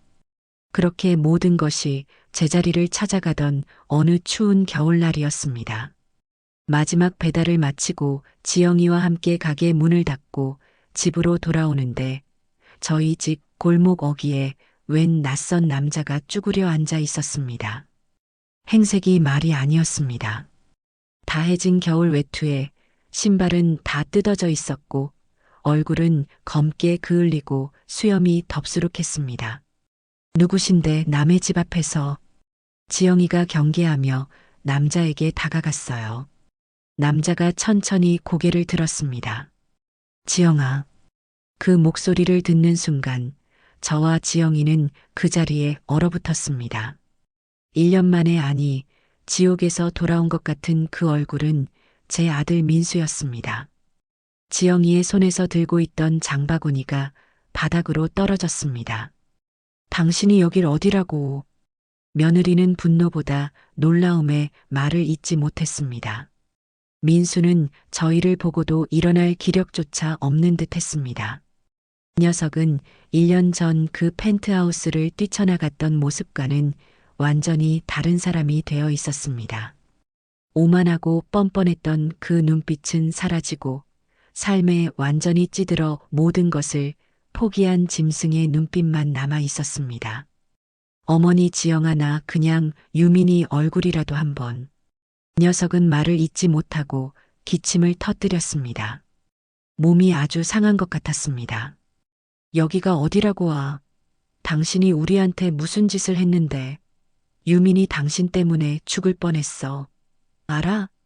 지영이가 소리치며 민수의 등을 마구 때렸습니다. 하지만 민수는 그저 묵묵히 맞고만 있었습니다. 그만해라, 지영아. 제가 며느리를 말렸습니다. 지영이는 저를 보며 울부짖었습니다. 어머니, 어떻게 저 인간을. 저 인간은 유민이 아빠도 아니에요. 안다, 나도 안다. 저는 민수에게 다가갔습니다. 녀석에게서는 지독한 땀 냄새와 흙먼지 냄새가 났습니다. 일어나거라. 어머니, 저는 자격이 없습니다. 일어나라고 했다. 저는 녀석의 팔을 잡아 억지로 일으켜 세웠습니다. 녀석은 비틀거리며 겨우 일어섰어요. 저는 민수를 데리고 집으로 들어왔습니다.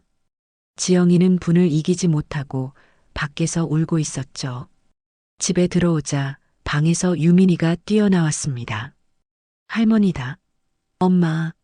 유민이는 민수를 보더니 낯선 사람인 줄 알고 제 등 뒤로 숨었습니다. 유민아. 민수가 떨리는 목소리로 아들의 이름을 불렀습니다. 누구세요? 유민이가 물었습니다. 민수는 제 아들 앞에서 무릎을 꿇고 말았습니다. 그리고는 짐승처럼 울기 시작했어요. 유민아, 아빠가 미안하다. 그제야 유민이도 1년 만에 보는 아빠를 어렴풋이 알아본 모양입니다. 하지만 아이는 다가가지 않았습니다. 밖에서 울던 지영이가 들어왔습니다. 눈이 퉁퉁 부어 있었죠. 저는 말없이 부엌으로 갔습니다. 쌀을 씻어 밥을 안 치고 어제 끓여두었던 시래기국을 데웠습니다. 지영이가 제게 와서 말했습니다. 어머니, 저 사람 용서하지 마세요. 저는 저 사람이랑 같이 못 살아요. 알아, 지영아. 나도 네 마음 다 안다. 저는 밥상을 차렸습니다. 뜨끈한 밥 한 공기와 김이 모락모락 나는 시래기국, 그리고 저희 가게에서 파는 반찬 몇 가지를 꺼냈습니다. 저는 그 밥상을 거실 한복판에 무릎 꿇고 있는 민수 앞에 놓았어요. 먹어라. 민수는 고개를 들지 못했습니다. 먹으라고 했다. 네가 사람이면 일단 먹고 그리고 살아라. 살아서 네가 저지른 죗값을 평생에 걸쳐 갚아라. 민수는 밥그릇을 보며 오열했습니다. 1년 동안 녀석은 지방 공사장을 전전하며 막노동을 하고 찜질방과 여인숙을 떠돌며 살았다고 했습니다. 도망칠 때 가져갔던 돈은 이미 다른 사기꾼에게 다 뜯기고 빈털터리가 되어 바닥까지 내려갔던 모양입니다. 그때였습니다. 며느리 지영이가 말없이 제 옆에 앉더니 숟가락을 들어 민수의 손에 쥐어주었어요. 유민이 아빠 밥 먹어요. 민수가 고개를 번쩍 들었습니다. 저도 놀라 며느리를 바라보았습니다.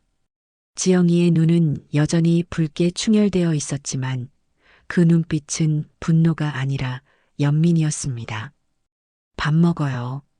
그리고 내일부터 우리 가게 나와서 짐이라도 날라요. 당신 평생 우리한테 속죄하면서 살아요. 용서한다는 말보다 더 무겁고 더 따뜻한 말이었습니다.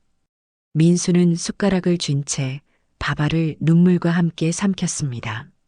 그날 밤 저희 네 식구는 그 작은 연립주택 거실에 모여 앉았습니다. 유민이는 어느새 경계를 풀고 아빠의 너덜너덜한 외투를 만지작거리고 있었어요. 민수는 1년 동안 겪었던 일들을 띄엄띄엄 고백했습니다. 저는 조용히 일어나 벽에 붙은 보일러 조절기로 갔습니다. 그리고 온도를 가장 높게 올렸습니다. 방바닥이 금세 뜨끈해져 왔습니다. 보일러 오늘은 아주 따뜻하게 틀었다. 저는 웃으며 말했습니다. 민수야, 지영아. 우리 이제 춥게 살지 말자. 저는 펜트하우스를 잃었습니다. 평생을 바쳐 모은 재산도 다 잃었죠. 하지만 저는 그날 밤 이 작고 낡은 집의 뜨끈한 아랫목에서 비로소 가족이라는 것을 다시 찾았습니다.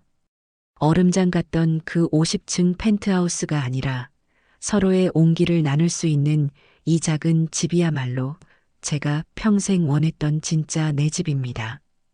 그날 밤 저희 네 식구는 좁아터진 거실에 이불을 펴고 누웠습니다.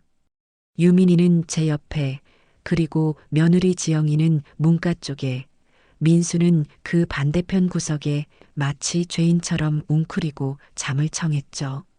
저는 잠이 오지 않았습니다. 1년 만에 돌아온 아들의 모습은 제가 알던 그 뺀질거리고 오만하던 아들이 아니었습니다. 공사판 흙먼지와 땀에 절어버린 그저 낯선 중년 사내였습니다. 녀석의 거친 숨소리를 들으며 저는 이 기묘한 동거가 과연 괜찮은 것일까 밤새 뒤척였습니다. 다음 날 새벽 저는 여느 때처럼 가장 먼저 일어나 가게에 나갈 준비를 했습니다. 부엌에서 쌀을 씻는데 구석방에서 민수가 조용히 나왔습니다. 녀석은 어제 입었던 그 더러운 옷 그대로더군요. 어머니, 일어났냐? 씻거라. 그리고 입을 옷이. 저는 제 장롱을 뒤져 오래전에 남편이 입던 낡은 작업복 바지 하나와 두툼한 내복을 꺼내 녀석에게 던져주었습니다. 그거라도 입어라. 민수는 아무 말 없이 그것을 받아들고 차가운 화장실로 들어가 한참을 씻더군요. 아침상이 차려졌습니다. 어제 먹다 남은 시래기국에 밥을 말았습니다. 지영이는 밤새 울었는지 눈이 퉁퉁 부은 채로 유민이를 챙기고 있었습니다. 네 식구가 밥상에 둘러앉았지만 숟가락 부딪히는 소리 외에는 아무 소리도 나지 않았습니다. 정적이 마치 얼음장처럼 무거웠습니다. 민수 씨, 밥을 다 먹어갈 때쯤 며느리 지영이가 입을 열었습니다. 녀석을 유민이 아빠도 당신도 아닌 민수 씨라고 불렀습니다. 그 호칭에는 아직 용서하지 못한 분노와 그럼에도 거두어야 하는 현실의 무게가 담겨 있었죠. 민수가 고개를 들었습니다. 어머니 말씀대로 오늘부터 가게 나와서 짐이라도 날라요.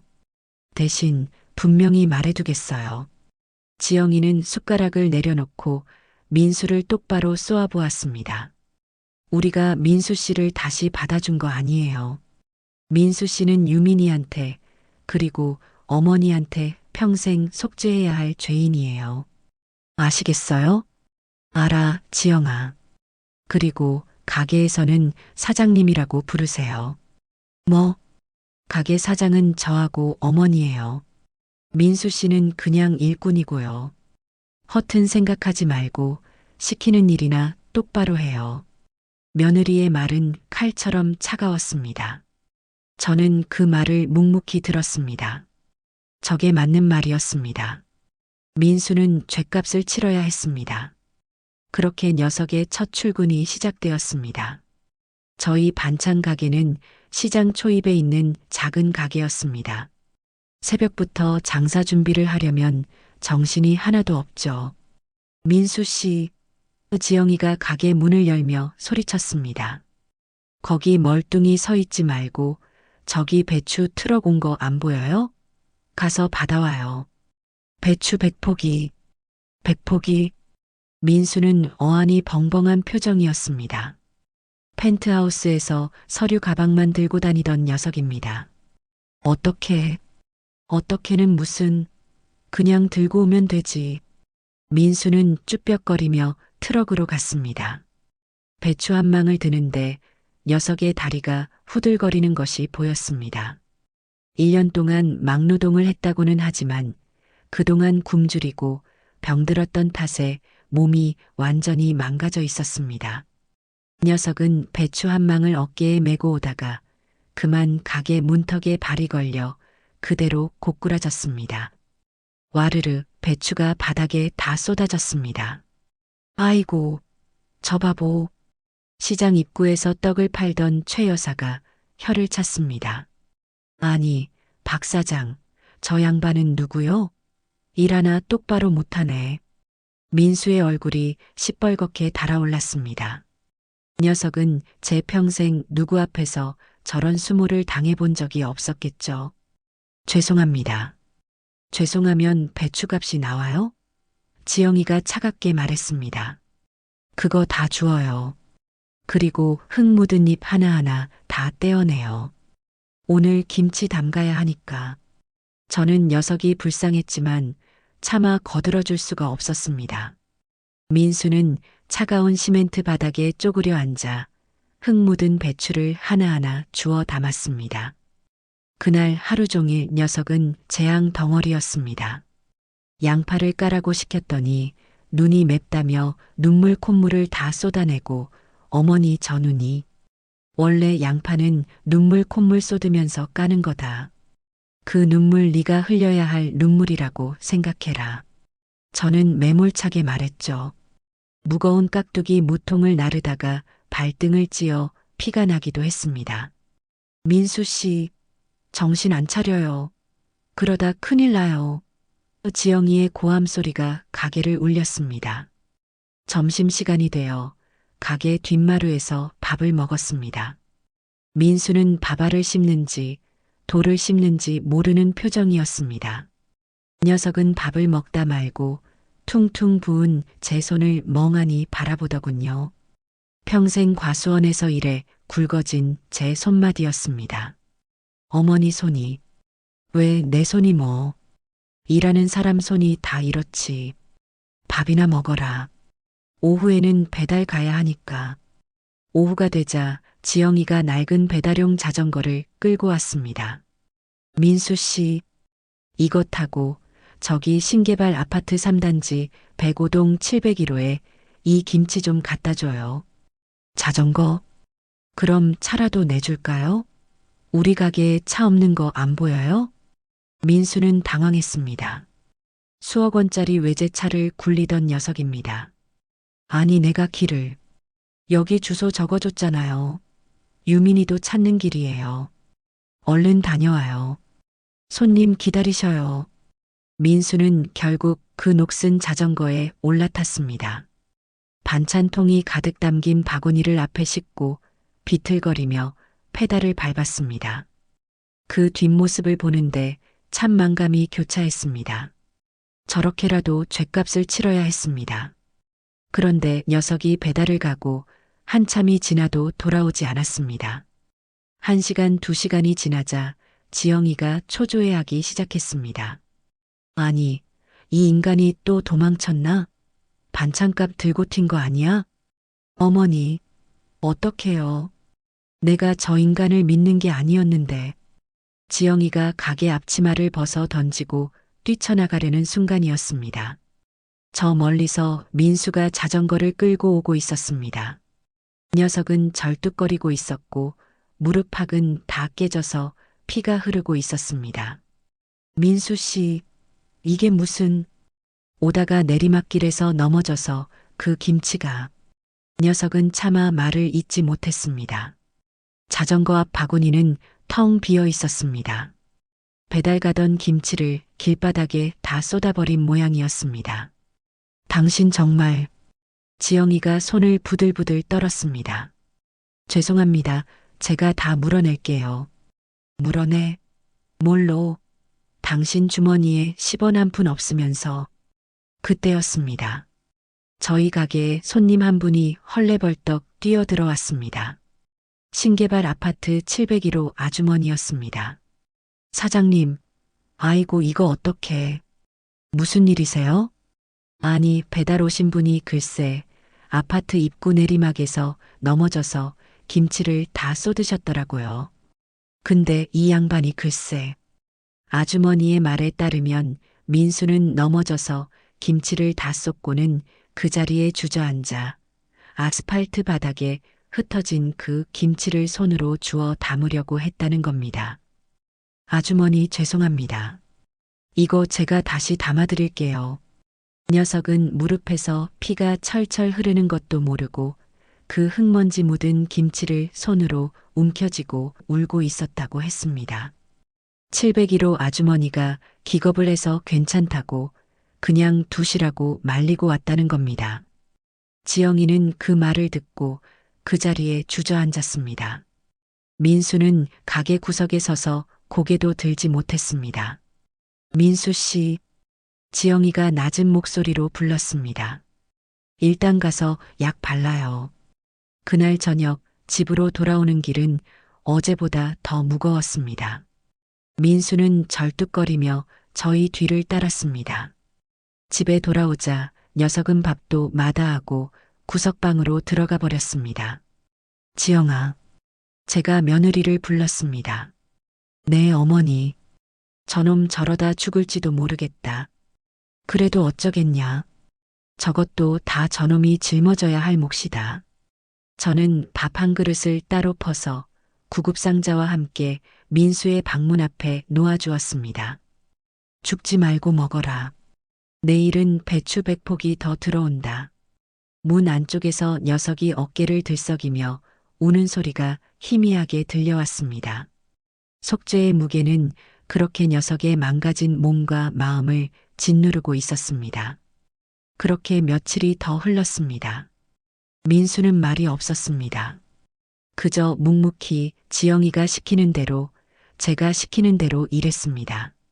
새벽에 가장 먼저 일어나 가게 문을 열고 밤늦게까지 뒷정리를 하고 그리고는 구석방에 들어가 쓰러져 잠들 뿐이었죠. 녀석은 절뚝거리던 다리가 다 나았음에도 여전히 절뚝거리는 사람처럼 보였습니다. 마음이 절뚝거리고 있었기 때문이겠죠. 민수가 돌아오고 한 달쯤 지났을까요? 녀석은 이제 제법 짐도 잘 날랐고 양팔을 까면서도 눈물 하나 흘리지 않았습니다. 손은 제 손처럼 마디가 굵어지고 굳은 살이 박여 더 이상 펜트하우스에서 서류나 만지작거리던 그 손이 아니었습니다. 하지만 녀석은 여전히 웃지 않았습니다. 유민이가 아빠하고 불러도 그저 멍하니 바라보거나 슬픈 눈으로 피하기만 했습니다. 지영이도 저도 녀석에게 따뜻한 말을 건네기가 참 어려웠습니다. 죄인의 그림자가 우리 네 식구 위에 짙게 드리워져 있었습니다. 그러던 어느 날 가게에 뜻밖의 손님이 찾아왔습니다. 아주 번지르르한 양복을 입은 사내였습니다.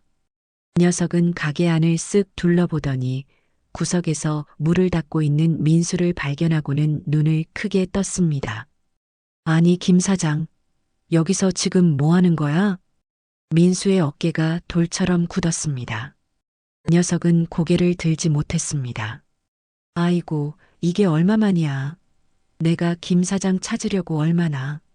사내는 민수에게 다가와 어깨를 쳤습니다. 꼴이 이게 뭐야? 소문은 들었어. 완전히 바닥까지 갔다고.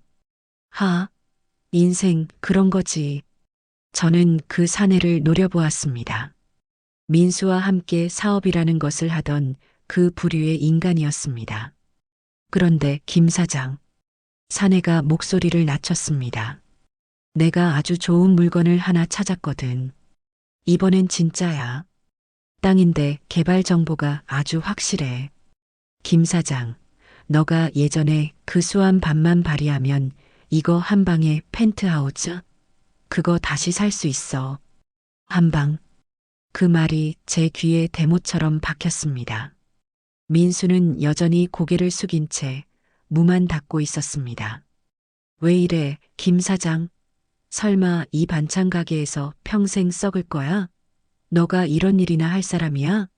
일어나. 나랑 얘기 좀 해. 사내가 민수의 팔을 잡아 끌었습니다. 그때였습니다. 민수가 닦던 물을 바닥에 탁 내려놓았습니다. 그리고는 천천히 고개를 들었습니다. 박 사장님. 저 지금 바쁩니다. 뭐, 바빠? 아, 김민수, 너가 지금, 저 오늘 이 무 다 닦아야 합니다. 그리고 양파 20kg 더 까야 해요. 너 지금 제정신이야? 민수는 사내를 똑바로 바라보았습니다. 녀석의 눈은 더 이상 도망치거나 비굴하지 않았습니다. 텅 비어 있었지만 동시에 무언가 단단한 것이 자리 잡고 있었습니다. 그리고 제 이름은 김민수입니다. 김 사장 아닙니다. 돌아가 주십시오.